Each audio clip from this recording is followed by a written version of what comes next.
இன்னைக்கு என்ன காய் இல்லாத சமையல் ஜஸ்ட்? ரொம்ப சிம்பிளான சமையல் தான். ஆல்ரெடி போட்டிருக்கேன் நான். இது இப்போ இதெல்லாம் இந்த சமையல்லாம் சூடாக சாப்பிட்றது தான் ரொம்ப சூப்பராக இருக்கும். அதனால தான் அடிக்கடி பண்ணாமல் இருந்திருக்கா போட்டிருக்கப்பெல்லாம். ரொம்ப உடம்புக்கு ஹெல்த்துக்கு ரொம்ப நல்லது இது எல்லாமே. இப்போ வந்து இந்த கொத்தமல்லி விதை இருக்கு இல்லையா, இதில் வந்து துவையல் அரைக்கலான்னு இருக்கேன். மல்லி துவையல், கிள்ளு ரசம், டாங்கர் பச்சடி, பச்சை பயிர் சுண்டல். இன்னைக்கு மெனு தான். ஓகே, டாங்கர், கிள்ளு ரசம், மல்லி துவையல், பச்சை பயிறு சுண்டல். சூப்பர். மல்லி துவையலுக்கு வந்து 1/2 டீஸ்பூன் வந்து கடுகு, 1 டீஸ்பூன் வந்து உளுத்தம்பருப்பு, ஒரு 8 மிளகா, தனியா வந்து ஒரு கை எடுத்துட்டுருக்கேன்.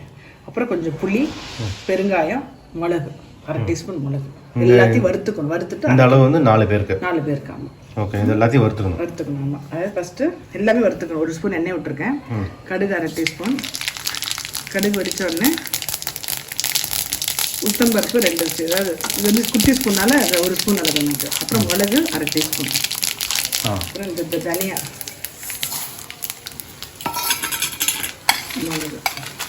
மிளகா, இன்னைக்கு அளவுக்கு புளி, கொஞ்சம் பெருங்காயம் லாஸ்ட்டு அதையும் போட்டு எல்லாத்தையும் வறுத்துட்டு உப்பு போட்டு அரைக்கணும். நைஸாக அரைச்சிடணும். நல்லா இருக்கும் துவையல். இது வந்து பித்தத்துக்கு அவ்வளோ நல்லது. ஒரு மாதிரி பித்தத்துக்கு பெருங்காயம் லாஸ்ட்டாக போட்டு அரைச்சிக்கிறேன். இப்போ நைஸாக எடுத்து வச்சிடறேன். துவையல் வச்சுட்டேன். இப்போ அடுத்தது வந்து டாங்கர் ஓடுவா டாங்கர் பேரை கேட்டேன்.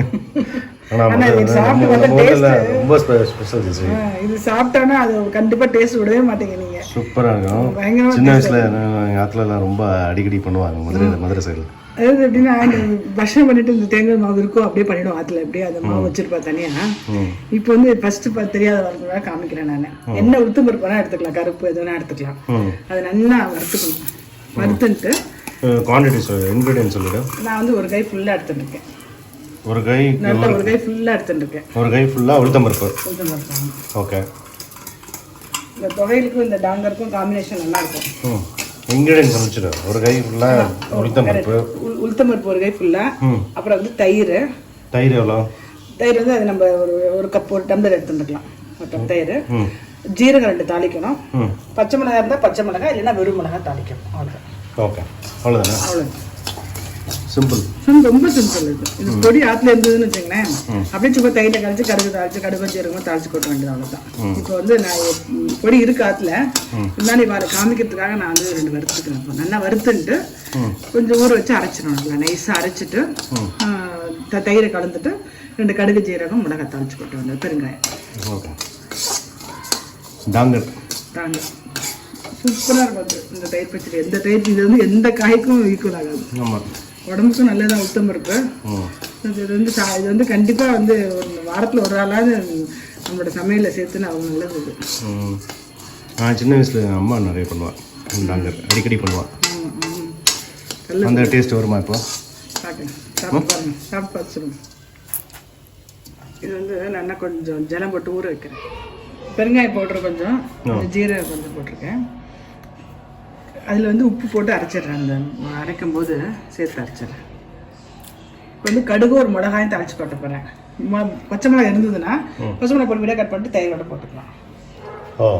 உளுந்து ஒரு கையை எடுத்துட்டு வறுத்துட்டு நல்லா நைஸாக உப்பு போட்டு அரைச்சிட்டுருக்கேன். இதில் பெருங்காயம் போட்டிருக்கேன். ஜீரகம் வந்து கம்பல்சரி கிடையாது, வேணுன்னா போட்டுக்கலாம். இதையும் போட்டுட்டு தயிரையும் போட்டு நல்லா கலந்துட்டு கடுகு மிளகாய் தாளிச்சு கொட்டணும். அவ்வளோதான். கருவேப்பிலை இருந்தால் கருவேப்பிலை போடலாம். துளியோண்டு எண்ணெய் வச்சுருக்கேன். எண்ணெய் போட்டு கொஞ்சோண்டு கடுகு, சும்மா 2 மிளகாய் காரத்துக்கு, இந்த கருவேப்பிலை நல்லா எடுத்துட்டோம். இதில் வந்து தயிர் நம்ம அதில் புளிக்காமல் தான் பிடிக்கும். நான் புளிக்காமல் வச்சுருக்கேன். சில பேருக்கு புளிப்பு பிடிக்குன்னா நல்லா புளிச்ச இது கூட எடுத்துக்கலாம்.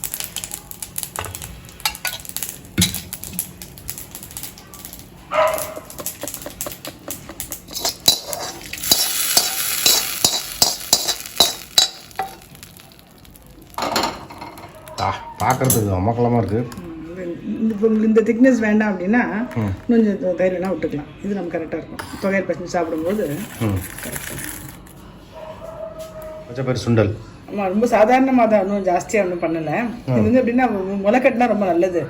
இப்போ டாக்டர்லாம் வந்து இந்த டயத்தில் வந்து எதுவுமே ஃப்ரெஷ்ஷாக சாப்பிடாங்க, வேக வச்சே சாப்பிடுங்க பெட்டர்ன்றதுனால கொஞ்சம் உப்பு மஞ்சப்பொடி போட்டு வேக வச்சுடுவேன். அப்புறம் தேவையான சாமான் வந்து பச்சைப்பயிறு, உப்பு, தாளிக்கிறதுக்கு கடுகு, மிளகா. அவ்வளோதான். எலுமிச்சம் வேலை இருந்தால் எலுமிச்சம் லேசாக விடலாம். அதெல்லாம் இன்னும் இல்லைன்னா ஒன்றும் வேண்டாம். இது இப்படி பண்ணால் கூட நல்லாயிருக்கும். ஒரு பெருங்காயம், கடுகு, மிளகா, பெருங்காயம் தாளிச்சுட்டு இதையும் போட்டு கிண்டி எடுத்துறாங்க. சுண்டல் வெந்துட்டு இருக்கட்டும். அதுக்கு முன்னாடி இந்த கில்லு ரசத்தை பண்ணலாம் அப்படின்னு நினச்சேன். கில்லு மிளகு ஜீரமே கிடையாது, வெறும் மிளகா தான் அது. ஆனால் அந்த ரசம் வந்து சாப்பிட்டுக்கும் ரொம்ப டேஸ்ட்டாக நல்லாயிருக்கும். ஒன்றும் இல்லை, சாதாரணமாக வந்து புளி ஜலம் எடுத்துருக்கேன், நெல்லிக்காய் அளவு புளி. இந்த புளி, உப்பு, பெருங்காயம் போட்டு கொதிக்க விடணும். நல்லா கொதிச்ச உடனே கடுகுல இந்த மிளகா கிள்ளி வச்சிருக்கேன் பார்த்தீங்களா, இந்த மிளகா நல்லா வறுத்துட்டு போடணும். புளி, மிளகா, பெருங்காயம், உப்பு, அவ்வளோதான். ஆனால் நான் என்ன பண்ண போறேன் இன்னைக்கு, மிளகு சேர்த்து நல்லதுனால கொஞ்சம் மிளகு எடுத்துருக்கேன், கொஞ்சம் மிளகா எடுத்துருக்கேன். நான் என்ன வேப்பம்பு ஆற்றுல இருக்கு, அதனால வேப்பம்பு எடுத்துருக்கேன். இது வேப்பம்பு ரசம்னு சொல்லுவா, இல்லை கில்லு ரசம்னு சொல்லுவா. வேப்பம்பு இல்லாட்டா கில்லு ரசம்னு பேரு. வேப்பம்பு போட்டா வேப்பம்பு ரசம். அவ்வளோ வச்சு நெல்லிக்காய் அளவு புளி வச்சிருக்கேன் இல்லையா, அதை கரைச்சி விட்டுட்டு இந்த பெருங்காயம் கொஞ்சம் போட்டுட்டு உப்பையும் போடுறேன். நல்லா அந்த புளி வாசனை போகணும். நல்லா கொதிக்கட்டும். அப்படியே அடுப்பில் சிம்மில் வைக்கிறேன், நல்லா கொதிக்கட்டும். அந்த கொதிச்சுட்டு இருக்கட்டும். அதுக்குள்ள இந்த மிளகாயை வறுத்துட்டோம்னா நல்லா சிவப்பாக வறுத்துக்கணும். மிளகாய் சிவப்பாக தானே இருக்குது ஆல்ரெடி.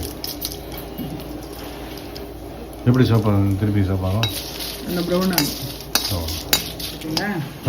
கொஞ்சம் நல்லா இதாகிட்டு தெரியுது, அது டிஃப்ரென்ஸ் தெரியுதா? ஆமாம். அப்புறம் இந்த மிளகாய் போட்டுருக்கேன். மிளகு ஆக்சுவலாக யூஸ்வலாக போட மாட்டேன், இந்த கிளைமேட்டுக்கு நல்லதுன்னு சொல்கிறேன். இது இப்போ இதாக இருக்கு இல்லையா, இப்போ இது அப்படியே போட்டுறாங்கல்ல, அது சேர்த்து கொதிக்கிறாங்க. ஆமாம், அது போட்டு அந்த என்ன கொதிக்கட்டும். ஒன்றுமே இல்லை, வெறும் தண்ணி ஜலத்தில் வந்து மிளகு, உப்பு போட்டு மிளகா போட்டு எப்படி இருக்கும் அப்படின்னு நினச்சிப்பா. அவ்வளோ நல்லா இருக்கும். அரை ஸ்பூன் நெய்யா?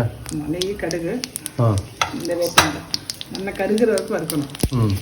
வெறும் வேப்பம்பு கூட நல்லா வறுத்துட்டு அப்படியே கொஞ்சம் உப்பு போட்டு சாப்பிட்டோம்னா அந்த கேஸ்ட்ரிக் ட்ரபிள்லாம் கம்ப்ளீட்டாக போயிடும். இன்னைக்கா ரொம்ப உபசமாக இருந்ததுன்னா வயிறு, இந்த வேப்பம்பு போட்டு சாப்பிட்டா அவ்வளோ நல்லா இருக்கும். இந்த வேப்பம்பு பொடி நம்ம கூட பண்ணலாம்ல? பண்ணியிருக்கேன், வெங்காய பொடி கொஞ்சம் பண்ணி வச்சுருப்பேன். நல்லா வறுக்கணும், அந்த வாசனை, வேப்பம்பு வாசனை வரணும். கொதிச்சிருச்சுல இறங்கியிருக்கேன். நான் வேப்பம்பு போட்டு கொதிக்க விடக்கூடாது, வேப்பம்பு போட்டால் கொதிக்க விடக்கூடாது. அதனால என்ன பண்ணிவிட்டேன், இறக்கிட்டேன். இந்த ரசம் வந்து அவ்வளோ நல்லது உடம்புக்கு, வயிற்றுல இருக்க பூச்சி எல்லாம் போயிடும். அதனால இது வந்து வேப்பம்பு ரசம் ஒரு வாரத்துக்கு ஒரு வாட்டி இல்லை 15 வாட்டி குழந்தைகளுக்கு கண்டிப்பாக பண்ணி கொடுக்கணும். அது ரொம்ப நல்லது, ரொம்ப நல்லது. இது இந்த கில்லு ரசம்னு சொல்லுவா, இல்லைன்னா வேப்பம்பு ரசம். சூப்பர். இது சுண்டலுக்குல்ல? சுண்டல் சும்மா சாதாரண வெறும், ஏன்னா வெறும் டாங்கர் வச்சு இந்த ரசத்தெல்லாம் சாப்பிட முடியாது இல்லையா, அதுதான் கொஞ்சம் பண்ணேன். வடை இருக்கு, இப்போ வடை ஆற்றுக்கு வறுக்க போகிறேன். இப்போ அதை காமிக்கிறதுக்காக இது வெங்காயம், காரத்துக்கு அந்த மிளகா, ஆயிரத்து சமையல். சூப்பர். மல்லி துவையல், மல்லி வறுத்துக்கணும். மல்லி, மிளகா, மிளகு, கொஞ்சம் உளுத்தம்பருப்பு, கடுகு வறுத்துன்ட்டு புளி வச்சு அரைக்கணும். டாங்கர் வந்து உளுத்தம்பருப்பு நல்லா வறுத்துன்ட்டு உப்பு போட்டு நல்லா நைஸாக அரைச்சின்ட்டு தயிரை கலந்துடணும். அதில் கொஞ்சோண்டு பெருங்காயம், வேணுன்னா ஜீரகம் போட்டுட்டு கடுகு, மிளகா, கருவேப்பிலை தாளிச்சு கொட்டணும். கருவேப்பிலை இல்லைனாலும் பரவாயில்ல. இது வந்து கில்லு ரசம், ரொம்ப சிம்பிளாக வெறும் புளி ஜலத்தில் உப்பு, உப்பு, பெருங்காயம் போட்டு கொதிக்க வச்சுட்டு மிளகாயை தாளித்து கொட்டணும். வேப்பம்பு இருந்தனால வேப்பம்பு போட்டு இருப்பேன் நான். இது சாதாரண சுண்டல், வெறும் கடுகு, உளுத்தம்பருப்பு போட்டுன்ட்டு இது வேக வச்சு பண்ணியிருக்கேன். ரசத்துக்கு நல்லாயிருக்கும், தொகையிலுக்கு நல்லாயிருக்கும். இப்போ ஆற்றுல கொஞ்சம் வடை வறுக்கிறேன். வா, ஃபேண்டாஸ்டிக். ஆனால் சமையல் ஒரு கலை தான் ஜெஸ்ட் இல்லையா? நல்லா ஆசையாக சாப்பிட்றது ஒரு கலை தான். சாப்பிட்றது அறிவியல். ஆமாம். அப்படின்னா நான் விஞ்ஞானியா அப்போ? ஆமாம். சூப்பர். நல்லா சாப்பிட்டா சமைக்கிறது ஆசையாக இருக்கும். Super, thank you.